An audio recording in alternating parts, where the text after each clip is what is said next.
सत साहिब बंदी छोड़ सतगुरु रामपाल जी भगवान की जय हो। परमपिता परमात्मा सारी सृष्टि के रचनहार, कुल मालिक, असंख्य ब्रह्मांडों के स्वामी, तीनों लोकों में प्रवेश करके सबका भरण पोषण करने वाले संत शिरोमणि सतगुरु रामपाल जी परमेश्वर जी के चरण कमल में हम सभी सत्सेवक भाई बहनों का कोटि कोटि दंडवत प्रणाम। और वीडियो देख रहे आप सभी भाई बहनों को सत साहिब। एक छोटी सी जानकारी आप भाई बहनों को दास देना चाहेगा, क्योंकि संगत में जो घटनाएं घटित होती हैं जो काल प्रेरणा से, उनकी जानकारी भी आप भाई बहनों को होनी चाहिए, ताकि जानकारी के अभाव में आप कहीं भी धोखा ना खा जाएं। और किसी भी ऐरे गहरे व्यक्ति को जो आंधी की तरह आता है, सत्सेवक बनता है, 4 दिन रुकता है, अपने आप को बहुत बड़ा भगत साबित करता है, बाद में तूफान की तरह वापस भाग जाता है।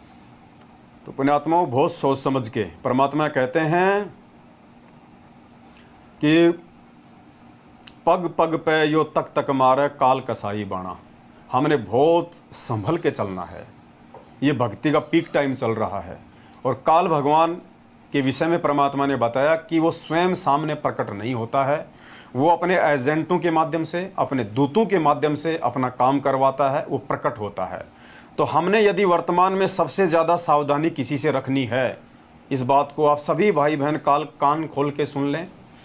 यदि वर्तमान में हमने भक्ति मार्ग पे सफल होना है, हमने यदि परमेश्वर को प्रसन्न करना है, तो सबसे ज़्यादा यदि हमने संत रामपाल जी भगवान के भक्तों ने भक्ति मार्ग पे सफल होने के लिए यदि हमने किसी से सावधान रहना है, तो वो नकली संत नहीं है, नकली संतों के शिष्य नहीं हैं, जगत वाले नहीं हैं, हमारे आड़ोसी पाड़ोसी नहीं हैं। हमारे लिए सबसे ज़्यादा खतरनाक यदि कोई साबित होगा तो हमारे खुद के भगत भाई बहन खतरनाक साबित होंगे। तो आपने अपने घर वालों से बच के रहना है, संगत वालों से बच के रहना है, अपने भगत भाई बहनों से बच के रहना है, जो ना जाने कब और किस समय और किस बात को लेके वो काल प्रेरित हो जाए। आप सोचो, ये तो बहुत अच्छा भगत है, ये तो साथ संगति से जुड़ा हुआ है, इसने तो व्हाट्सएप पे भी साथ संगति का लोगो लगा रखा है, और पुण्यात्मा रातों रात उसका थर्मामीटर कहाँ पहुँच जाएगा किसी को नहीं पता। तो सबसे ज़्यादा सावधान, क्योंकि काल को पता है कि इन आत्माओं को ना तो जगत वाले तोड़ सकते हैं तत्व ज्ञान लेने के बाद, ना दूसरे संत और पंथों वाले तोड़ सकते हैं। इनको यदि कोई तोड़ेगा या इन आत्माओं को यदि तोड़ा जा सकता है, तो इन्हीं के भाई बहनों के अंदर प्रवेश करके और उनके माध्यम से आपस में राग द्वेष और ईर्ष्या को फैला के, एक दूसरे में मन मुटाव पैदा करवा के, एक दूसरे के प्रति शंका पैदा करके मैं अपनी चाल चल सकता हूं, और वही हो रहा है। तो एक छोटी सी जो घटना जो घटित हुई है, दास आपको उसकी जानकारी दे देता है ताकि आप सावधान रहे हैं। मेरा किसी से कोई राग द्वेष नहीं है, मेरी किसी से कोई ईर्ष्या नहीं है, मेरे लिए सभी भाई बहन हैं। परमात्मा कहते हैं कबीरा खड़ा बाजार में, मांगे सबकी खैर, ना काहूँ से दोस्ती ना काहूँ से बैर।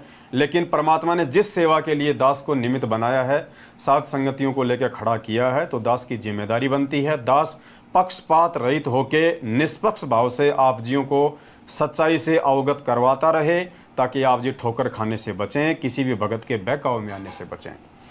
तो जैसा कि आप सभी भाई बहनों को पता है कि कुछ दिन पहले परमेश्वर की सत प्रेरणा से और सेवा जो चली थी, सेवा, आर्थिक सेवा, तो परमेश्वर के बच्चों ने बढ़ चढ़ के सेवा की। और दास ने जब वीडियो बनाया था तो दास ने बहुत प्रेम पूर्वक सभी भाई बहनों से आग्रह किया था कि कोई भी भाई बहन आवेश में आके, जोश में आके, जल्दबाजी में आके या भावनाओं में बह के अपनी सेवा ना लिखवाए और ना दे। अगर सेवा देनी है तो सोच समझ के दे, पहले अच्छे से हमें जांच लो, हमें परख लो। हम ना तो कोई ज्योति का पैसा ले रहे हैं आपसे, ना हम कोई पाठ का पैसा ले रहे हैं, क्योंकि ना हम आपकी ज्योति करने वाले हैं, ना हम आपका पाठ प्रकाश करने के अधिकारी हैं, ना हम आपसे कोई 10वें अंश का पैसा ले रहे हैं, ना हम लेने के अधिकारी हैं, ना ही आपको किसी को 10वें अंश का पैसा कोई देना चाहिए।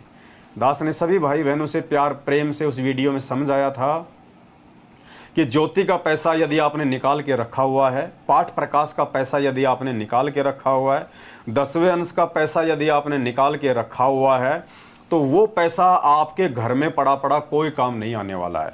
आप उस पैसे को साध संगत में जो सेवा के लिए हमें जो आवश्यकता है, आप उसमें नोट करवा सकते हैं, लिखवा सकते हैं। हम आपसे 10वां अंश का पैसा हम आपके गुरु बन के नहीं ले रहे, ना ही आप किसी को देने वाले हैं ये ज्ञान लेके, ना हम आपके ज्योति पाठ करने के लिए आपसे ज्योति पाठ का पैसा ले रहे हैं। दास ने यही कहा था कि वो 10वें अंश का हो, चाहे ज्योति का हो, चाहे पाठ का हो, वो पैसा आपके किसी काम नहीं आने वाला है, क्योंकि परमात्मा आपके पैसों का भूखा नहीं है। साधु भूखा भाव का, धन का भूखा नहीं, जो कोई धन का भूखा साधु भी नहीं।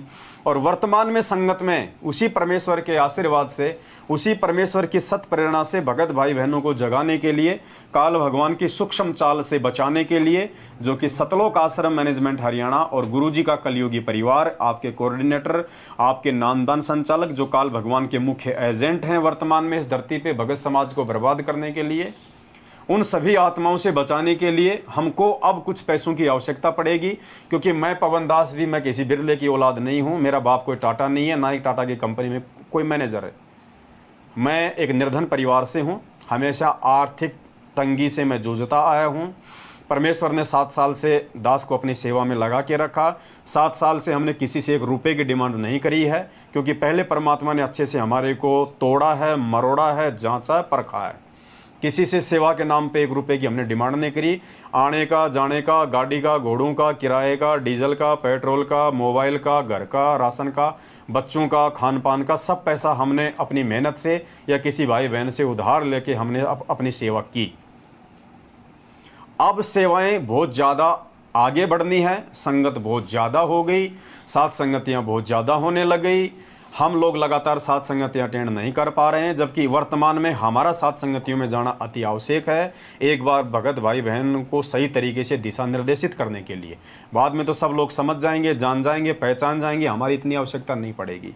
तो दास ने यही कहा था कि हमारे को एक गाड़ी चाहिए और साथ में कुछ जो ज़रूरी सामान होता है, जैसे कोई कैमरा है, कोई डिजिटल बोर्ड है, कोई मोबाइल है, लाइव के लिए, सेवाओं के लिए, उन चीज़ों की हमें आवश्यकता है। तो भाई बहनों ने भी उचित समझा, परमात्मा ने भी उनको सत्प्रेरणा की और सभी भाई बहनों ने जी खोल के अपनी सेवा हमारे को लिखवाई। गाड़ी भी आ गई, आप सभी के सामने है, और जो ज़रूरी सामान था वो भी आ गया परमात्मा के आशीर्वाद से। बाकी छोटी मोटी जो ज़रूरतें हैं वो पूरी परमात्मा करवाता रहता है। तो दास ने सभी से आग्रह किया था कि वो जो पैसा आपके घरों में रखा हुआ है, उस पैसे का आप जी क्या अचार डालोगे, क्योंकि परमेश्वर है नहीं, परमेश्वर के अलावा तुम किसी को दे नहीं सकते, तुम्हारा पाठ करने का कोई अधिकारी है नहीं। जिन कुपात्रों से तुमने पाठ करवाया था, आज उसका परिणाम तुम भोग रहे हो।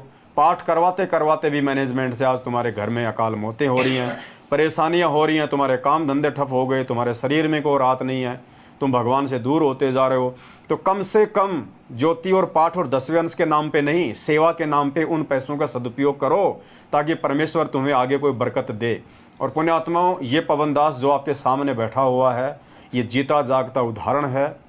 सन 2021 में कोरोना काल के बाद में दास ने 1 साल तक जो है गुप्त रह के उत्तराखंड में सेवा भी की और अपना दही बड़े का काम भी किया। और 1 साल में दास ने तकरीबन 7 लाख रुपए का जो कर्जा था, अपने घर का जो खर्चा था वो काट पीट के, कम से कम 20,000 रुपया महीने का मेरे घर का खर्चा है, क्योंकि किराए का मकान है, 7 मेंबर हैं। वो खर्चा पिर्चा काट के 7 लाख रुपए मैंने भगत भाई बहनों के 1 साल में जो मेरे उधार थी वो मैंने उतारी। और 7 लाख रुपए का 10% के हिसाब से 70,000 रुपया मेरा 10वां अंश निकलता है। मैंने आप लोगों से ना पूछा, ना मुझे पूछने की आवश्यकता थी, परमात्मा ने मुझे ज्ञान दे रखा, मुझे समझा रखा है। वो 10वें अंश का पैसा दास ने अपने भगत भाई बहनों की सेवा में लगाया। जिस भाई बहन को अपने कोई दिक्कत थी, कोई व्यवसाय में दिक्कत थी, किसी का कोई मकान किराया नहीं दिया जा रहा था, किसी को बच्चों की फीस भरनी थी, यानी जहाँ जायज़ था, और जैसे उन भाई बहनों ने दास से डिमांड करी और जितना दास के घर में होता था, दास तुरंत भक्तमती को बोल देता था कि 10वें अंश का पैसा अभी अपने घर में कितना, 10,000, 20,000, 5,000। दास ने अपने पर्सनल यूज में 70,000 में से 1 रुपया भी नहीं लिया। और 3-4 भाई बहनों की दास ने किसी को 30,000 दिए, किसी को 10,000, तो किसी को 20,000। 10वें अंश का पैसा दास ने उन भाई बहनों की सेवा में लगाए। और उस 10वें अंश के पैसे का आज ये प्रतिफल है कि परमात्मा ने 21 लाख रुपए की सफारी गाड़ी दिलवा दी सेवा के लिए, और करोड़ों रुपए भगत भाई बहनों ने सेवा लिखवा रखी है। कोई कमी नहीं छोड़ी भगवान ने, किसी भी प्रकार की छप्पर फाड़ के दिया परमात्मा ने। इसलिए दास ने परमात्मा से आज्ञा लेके, परमात्मा से प्रार्थना करके, और मालिक ने जब दास को सद्बुद्धि दी तब दास ने वो वीडियो बनाया था। वरना दास तो 7 साल से आप लोगों की सेवा के बिना ही सेवा कर रहा है, कोई आवश्यकता नहीं थी मुझे इन चीज़ों की। लेकिन आने वाले समय में आप लोगों की सेवा का यदि सदुपयोग हो जाए तो मुसीबत के समय परमात्मा आपकी भी तो राहत करेगा, आपको भी तो कुछ देगा परमात्मा। और देगा कहाँ से? परमात्मा कहते देते को हरि देत है जहाँ तहाँ से आण, देते को हरि देत है जहाँ तहाँ से आण, अण देवा मांगत फिरे साहिब सुने ना कान। तो गुरुदेव की सत प्रेरणा से दास ने आप भाई बहनों को सूचित किया था, मुझे आपके पैसों की लोड नहीं, कोई आवश्यकता नहीं। और दास ने कहा था कि ये पैसा देने के बाद में कोई अपने कर्म मत बिगाड़ लेना, ये सेवा में दे रहे हो तुम, सेवा में। मैं कोई दान में पैसा नहीं ले रहा, कोई उधार में नहीं ले रहा, मेरे बच्चों की फीस के लिए पैसा नहीं ले रहा, आपके अच्छे कर्म बनाने के लिए। क्योंकि आपने कुपात्रों को भी बहुत दिया, कम से कम आप सुपात्र को भी दे के देख लो और उसका क्या फ़ायदा मिलता है वो भी देख लेना। तो 7 साल से पहले परमात्मा ने दास को खुली किताब की तरह संगत के सामने रखा। आप लोगों ने दास की सेवा देखी, दास के भाव देखे, दास के विचार देखे, हजारों की संख्या में परमात्मा ने वीडियो बनवाए। और दास आंधी की तरह आने वाले और तूफान की तरह जाने वालों में नहीं है। एक रस परमात्मा ने भक्ति मार्ग पे दास को रखा है। दास की सुई 90 डिग्री से ना कभी इधर हुई ना कभी इधर हुई। आज जो संगत में से भाई बहन निकल के आ रहे हैं ना, 4 दिन के लिए वो सत्सेवक बनते हैं, कोई उनके घर पे आके बैठ जाता है, मैनेजमेंट वाला कोई धमका देता, कोई फ़ोन पे धमका देता, बैठ जाते हैं, भगत जी क्या करें, दबाव बढ़ रहा है। जबकि 7 साल से, जिस समय आप सभी लोग मेरा चेहरा देखने से भी डरते थे, मुझे ऐसे देखते थे जैसे कोई नीच जाति का हो, कोई भंगी हो, कोई चमार हो, कोई चूड़ हो, जैसा कि समाज में लोग मतलब जो नीची जाति जो समझते हैं, जो ऊपर की जाति वाले, और वो उसको जिस भाव से देखते हैं। मुझे गुरुद्रोही घोषित किए जाने के बाद में संगत वालों का ये रिएक्शन था। आप लोग उस समय मेरा चेहरा भी देखना पसंद नहीं करते थे, लेकिन मुझे परमात्मा ने सच्चाई से अवगत करवा दिया था। इसलिए मैं आप लोगों का चेहरा ना बिगड़ जाए, आज इस मानव योनि से कल को वो गधे का चेहरा ना लग जाए, आपकी मर्यादा ना टूट जाए, इसलिए इस दास को परमात्मा ने उस समय भी आपकी सेवा में लगाए रखा। और ये उसी सेवा का आज प्रतिफल है, ना झुकने, ना टूटने, ना किसी के दबाव में आने की उस सेवा का ही ये प्रतिफल है कि मार सहने के बाद भी, गालियां खाने के बाद भी, हर प्रकार से पारिवारिक और आर्थिक समस्याओं से जूझने के बाद भी आप लोगों की सेवा में परमात्मा ने इस कुत्ते को जो है वो लगाए रखा। और जिसका प्रतिफल आज आपके सामने है। लाखों भाई बहनों को परमात्मा ने साथ संगतियों से जोड़ दिया है, और लाखों भाई बहन आज सतगुरु रामपाल जी भगवान को जान के, उनको पहचान के कि यही परमात्मा है, यही परमेश्वर है, यही सारी सृष्टि का रचनहार है, यही हमारा मोक्ष करेगा, और इसी की भक्ति से और पूजा से हमारा मोक्ष होगा। आज आप सभी भाई बहन अपने आत्म कल्याण के मार्ग में आगे बढ़ रहे हैं। तो दास ने प्रार्थना की थी कि कोई भी भाई बहन सेवा लिखवा के अपने कर्म ना बिगाड़े। लेकिन पुण्यात्माओं, परमात्मा कहते हैं कि काल को जीव कहीं नहीं माने, और कोट सुने जो ज्ञाना, और जैसे लाख अग्नि के माही, और बिछुड़ते काठ समाना। काठ परमात्मा ने बताया कि लाख होती है, एक वो धातु होती है लाख। आज से पहले लाख की जो है वो चूड़ियाँ बना करती थी।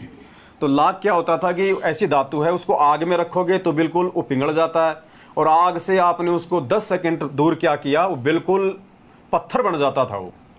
तो इसलिए परमात्मा कहते हैं कि काल को जीव कहीं नहीं माने, कोट सुने जो ज्ञाना। जो काल प्रेरित आत्मा होती है, उसको चाहे आप कितना ज्ञान समझा दो, कितनी आप उसको अच्छी जो है आप उसको बातें बता दो, उसके ऊपर कोई असर नहीं होता है।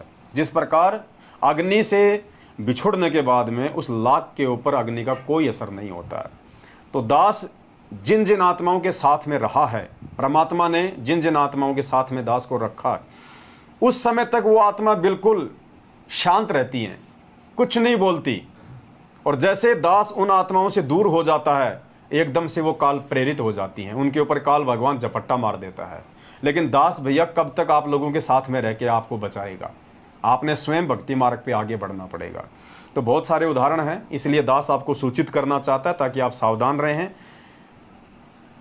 पंजाब से एक भगत जी हैं, पंजाब के मोगा से मंजीत दास जी हैं, जिनको आपने किशनगढ़ की साथ संगति में देखा होगा, जो सरदार जी हैं, जिनकी दाढ़ी मूछ, आजकल तो खैर उन्होंने साथ संगति से जुड़ने के बाद में उन्होंने कटवा ली है दाढ़ी और मूछ, लेकिन पहले जो साफा बांधते थे, अपनी जो पगड़ी बांधते थे, जो किशनगढ़ की साथ संगति में आपने देखे होंगे काफ़ी बार, मंजीत दास जी, और साथ में उनके पास में एक भगत बहन रहती है, वो उनकी अपनी बहन नहीं है, पता नहीं, मुझे नहीं पता उनका, लेकिन वो मंजीत जी के पास में रहती है, उनका अपना भाई कहती हो। तो वो दोनों साथ में रहते हैं, जिसका नाम है गीता कौर, गीता बहन जी, गीता कौर। वो दोनों आते हैं पंजाब के मोगा से। तो गीता बहन जी ने 5100 रुपये की सेवा लिखवाई थी और मंजीत भगत जी ने 50,000 रुपये की सेवा लिखवाई थी। और वो खुद ही किशनगढ़ की साध संगति जब थी, वहाँ पे वो सेवा लेके आए थे।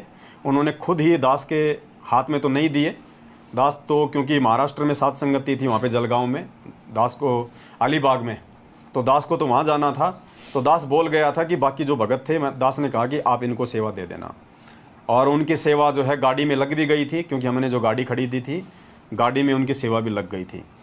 उसके बाद में पुण्यात्माओं किसी ऐरे गहरे, किसी सिरफिरे भगत के चक्कर में आके, पता नहीं वो किस काल प्रेरित आत्मा के संपर्क में थे, उन आत्माओं ने उनके अंदर दोष पैदा कर दिया कि पवन दास तो 10वें अंश का पैसा ले रहा है, ये कुपात्र है, ये पैसा लेने का अधिकारी नहीं है।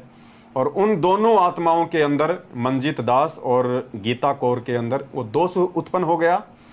और वो दास से बातें नहीं कर रहे, लेकिन दास के खिलाफ आज से पहले जो एक शब्द नहीं निकाला करते थे मुंह से। देखना पुण्यात्माओं, काल प्रेरित जीव जब अपना रंग दिखाता है तो वो किस प्रकार से दिखाता है।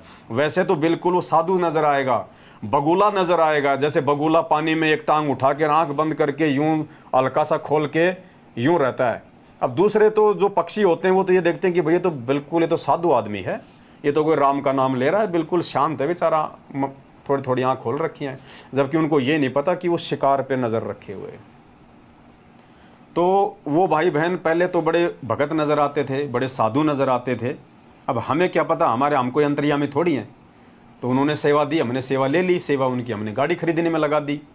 अब किसी सिरफिरे व्यक्ति के संपर्क में रहने के चलते, अब वो जो पहले एक शब्द नहीं निकाला करते थे, कभी उनको कहते थे भगत जी 2 शब्द बोलो देखे साथ संगति में संग, अरे नहीं भगत जी हमें बोलना नहीं आता, भगत जी हम क्या बोलेंगे भगत जी। और अब वो 1.5 फुट के मैसेज लिख के भेज रहे हैं व्हाट्सएप पे, काल प्रेरित है, ठग है, ये है वो है, 1.5 फुट के। मैंने कहा हे भगवान, पहले इनको 2 शब्द नहीं बोलने आते थे, अब काल ने इनको इतनी बुद्धि दे दी, 1.5 फुट के मैसेज लिख के भेज रहे हैं। और फेसबुक पे, व्हाट्सएप पे हमारी सेवा दिलाओ, हमारी सेवा दिलाओ। अरे पवन दास तुम्हारा जेठ थोड़ी लगता है दोनों का, मेरे से मांग लेते डायरेक्ट, मेरे को दी थी या फिर आपने सोशल मीडिया पे दी थी। अगर आपको सेवा चाहिए थी अपनी, आपने यदि अपने कर्म यदि बिगाड़ने हैं, नालायकों, सेवा का पैसा तुम्हारी आंखों के सामने सेवा लगी है। सेवा का पैसा तो चोर भी नहीं लेता वापस, कोई ठग भी नहीं लेता वापस। नीचे गिरे से गिरा हुआ भगत भी दान से अपने हाथ से 2 रुपए छोड़ दिए, वो वापस नहीं लेता है। और तुम पूर्ण परमेश्वर के भगत होके, इतना ज्ञान लेके और साल भर से साध संगतियों से जुड़े रहने के बावजूद तुम कितने नीचे गिर चुके हो, तुम कितने काल प्रेरित हो चुके हो। पहली बात तो तुम्हें सेवा अगर तुम्हें मालूम था इस बातों का, या तो तुम पहले मूर्ख थे या तुम आज मूर्ख बन रहे हो, 2 में से एक चीज है। सेवा वापस लौटाने से हमें कोई दिक्कत नहीं है। अगर हमारे पास में पैसे होंगे तो देंगे, नहीं होंगे तो नहीं देंगे। हमने तुमसे कोई दान में पैसे नहीं लिए, उधार पैसे नहीं लिए, बच्चों की फीस के लिए नहीं किए। तुमने अपनी सहमति से पैसे दिए थे। जिस दिन हमारे पास में पैसा होगा हम तुम्हें वापस लौटा देंगे, अन्यथा नहीं लौटा पाएंगे।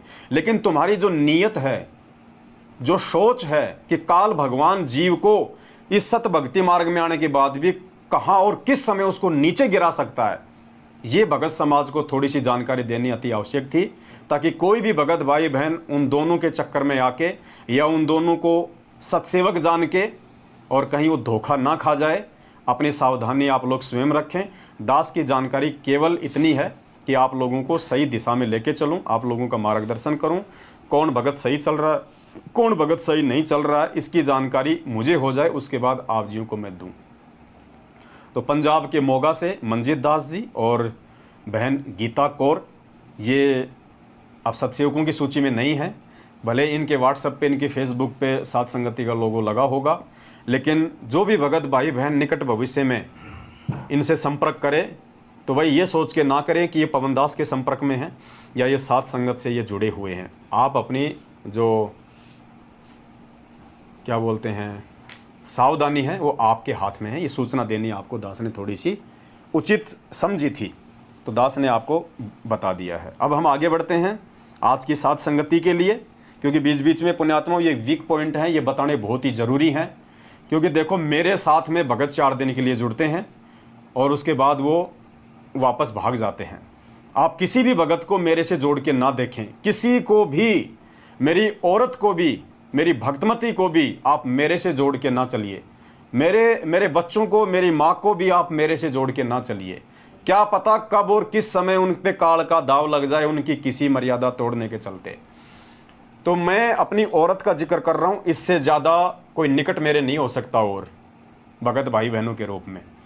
तो मेरी औरत को भी मेरे से जोड़ के ना चलिए। कल को यदि वो अपने कोई मर्यादा तोड़ के यदि वो कर्म बिगाड़ती है या मेरे खिलाफ होके, मेरे खिलाफ कुछ उल्टे सीधे बयान यदि वो डालती है, वीडियो बनाती है, तो पुण्यात्माओं ये निर्णय आपका होगा। आपने उस समय क्या डिसीजन लेना है, ये सोच के ना चलें कि ये तो पवन की औरत है, जो कह रही होगी बिल्कुल सही कह रही होगी। नहीं जी, यहाँ किसी का कोई भरोसा नहीं है। कौन भगत सही है, कौन गलत है, इसका डिसीजन आपने स्वयं उस भगत के विचारों से स्वयं करना होगा। तो किसी भी भगतात्मा को मेरे से जोड़ के ना चले। मैं अकेला हूँ, मेरे को गुरुजी ने 7 साल पहले अकेला खड़ा किया था और आज भी मैं अकेला हूँ और आगे भी मैं अकेला ही रहूँगा। मैं किसी से ना कोई दोस्ती करता हूँ, ना मैं किसी से कोई यारी और रिश्तेदारी निभाता हूँ, क्योंकि जीव यहाँ पे यारी, रिश्तेदारी और दोस्ती निभाने के लायक नहीं है। वो ना जाने कब और किस समय अपनी गलती के चलते काल प्रेरित हो जाए, कब वो मेरे विरोध में खड़ा हो जाए। आप कहोगे ये तो रात दिन पवन भगत के साथ में रहता है, हर साथ संगति में पवन भगत के साथ में आता है, पवन भगत के गोडे के पास में बैठता है। नहीं भैया, पवन भगत के गोडे के पास में और पवन भगत के साथ में केवल मेरा गुरु सतगुरु रामपाल जी भगवान बैठता है। इससे बढ़ के ना मेरा कोई प्रिय है, ना कोई प्रिय होगा, ना कोई प्रिय था। यदि कोई अपनी कमजोरी के चलते किसी भगत को मेरे से जोड़ के चलता है तो पुण्यात्माओं आने वाले समय में वो स्वयं धोखा खाएगा। मैं उस चीज़ के प्रति बिल्कुल भी जिम्मेदार और जवाबदेह नहीं हूँ। मेरे से यदि किसी को कोई शिकायत हो तो डायरेक्ट मेरे से बात करे, डायरेक्ट मेरे से सवाल करे। अगर मैं उस चीज़ का कोई प्रमाण नहीं दे पाऊँ तो मैं दोषी हूँ, अन्यथा किसी के कहने से, किसी के इस तरीके से चलना ये समझदारी नहीं है। तो आज की साथ संगति में आगे बढ़ते हैं परमेश्वर जी के आशीर्वाद से। और दूसरा पुण्यात्मा एक छोटी सी चीज़ है, कॉमन सेंस की बातें हैं, क्योंकि कुछ नालायक काल प्रेरित लोग, देखो काल का सबसे बड़ा दाव चलेगा तो संगत पे चलेगा। संगत वालों के माध्यम से ही वो संगत को भ्रमित करवाएगा। तो कुछ ना समझ नालायक जो साथ संगत से नहीं जुड़े हुए हैं, या कुछ लोग साथ संगत से भी जुड़े हुए हैं लेकिन वो पूर्णतया मर्यादा में नहीं है, तो वो लोग व्हाट्सएप पे या फेसबुक पे कुछ इस तरह की बातें आपको बोलते हुए नजर आएंगे कि पवन दास तो गुरु बन गया, 10वें अंश ले रहा है, 10वें अंश लेने का अधिकारी नहीं है। तो वैसे तो मैंने आपको बहुत अच्छे से जो है मैंने क्लियर आपको कर दिया है कि मैंने कोई 10वें अंश का पैसा ना किसी से लिया है, ना मैं लूँगा, ना मैं लेने का अधिकारी। फिर कहते हैं कि पैसा तो 10वें अंश का ही था ना, भले तूने 10वें अंश के रूप में नहीं लिया हो, भले तूने गुरु बन के ना लिया हो, लेकिन भक्तों ने तो तेरे को 10वें अंश का पैसा दिया है ना, तो 10वें अंश का पैसा तो गुरु जी को दिया जाता है। तो ऐसे महान ज्ञानी भगत भाई बहनों के लिए दास बताना चाहेगा कि भाई मान लीजिए आपके घर में 5,000 रुपये 10वें अंश के रखे हैं और आपने अपने गुरु जी को देने के लिए रखे हुए हैं। आपके घर में इसके अलावा 1 रुपया भी नहीं है। रात को आपके बेटे की अचानक से तबीयत खराब हो गई, मरने वाली स्थिति हो गई, ना आपको कहीं से कोई पैसे मिल रहे, आप क्या करोगे? वो 10वें अंश का पैसा आप जाके डॉक्टर को दोगे या नहीं दोगे बच्चे के इलाज के लिए? और आपने यदि वो 10वें अंश का पैसा डॉक्टर को दे दिया तो क्या डॉक्टर आपका गुरु हो गया? आपका वो गुरु बन गया क्या? आपने अपने बच्चे की जान बचाने के लिए दिया है, आपने उसको अपना गुरु समझ के नहीं दिया।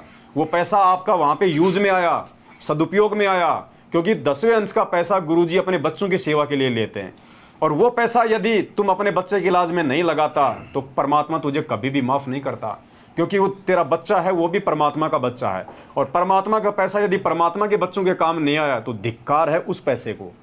तो आज वर्तमान में सेवा की जरूरत है, जरूरत थी और जरूरत आगे भी पड़ेगी। और उस परमेश्वर के नाम पे निकाला गया पैसा यदि आज उस परमेश्वर के बच्चों की सेवा में उनको जगाने के काम नहीं आया तो धिक्कार है वो पैसा आपके घर में रखा हुआ, उसका अचार डाल लेना। परमात्मा थूकेगा भी नहीं उस पैसे के ऊपर। साधु भूखा भाव का, धन का भूखा नहीं। आपका पैसा कहाँ लग रहा है ये आपने जरूर सोचना है, ये आपने जरूर देखना है। दास आप लोगों से गाड़ी के नाम पे पैसा लेके, और दास कोई अपने बच्चों की फीस नहीं भरता है, मैनेजमेंट की तरह आपसे पाठ का पैसा ले लिया और हरियाणा के जाट आरक्षण में दे रहा है, ज्योति का पैसा ले लिया और आनंदपाल सिंह की सीबीआई जांच में लगा रहा है। यहाँ जो भी चीज़ ली जाती है आपको बताई जाती है और उसी चीज़ का आपका जो पैसा है उसमें सदुपयोग जो है वो हो रहा है। और यही रीज़न है कि परमात्मा के बच्चे बढ़ चढ़ के सेवा कर रहे हैं, क्योंकि हमें पैसों की भूख नहीं है। हम ज़बरदस्ती पैसा नहीं ले रहे किसी से, जितनी आवश्यकता है उतना हम लेते हैं बस। आए दिन फ़ोन आते हैं भक्तों के, भगत जी हमारी सेवा कब लगेगी, हमारी सेवा कब लगेगी। अरे भैया लगेगी, तुम्हारी सेवा भी लगेगी। मेरे पास तो खाता ही ऐसा है, मैं तो प्रधानमंत्री योजना के तहत खुलाया था। हाँ, कोई बात नहीं, परमात्मा देखो जो साथ संगतियों में आता है, जो ले आता है तो हम ले लेते हैं। बाकी बहन जी हमें पैसों की वो नहीं है, जब जरूरत होगी तो ले लेंगे, हमारे पास में लिखी पड़ी है सेवा। जरूरत होगी तो फ़ोन करेंगे, मालिक के बच्चे तुरंत डलवा देंगे। कोई ले आता है तो क्या करें, वो ले लेते हैं, अपना नोट करके जो है वो रख देते हैं। तो ये कुछ बातें थी जो आप भाई बहनों को बतानी अति आवश्यक थी। देखो ये हमारी नालायकी है, हमारी कमजोरी है, जो हम छोटी छोटी बातों को अपनी कॉमन सेंस से हम सोल्व नहीं कर रहे। अगर हम भगत भाई बहन इतने भी शाणे बन जाएं, कॉमन सेंस वाली बातों को भी यदि हम समझ के और यदि हम डिसीजन लेने शुरू कर दें, पुण्यात्मा उदास को 1 घंटे का समय ये फालतू की बातें बताने में बेकार में नहीं जाता ये, और हम अपनी साथ संगति और हम आगे बढ़ते हैं। तो चलो जो हुआ सो हुआ, परमात्मा की दया। और अब हम आगे साथ संगति की तरफ बढ़ते हैं परमेश्वर जी के आशीर्वाद से।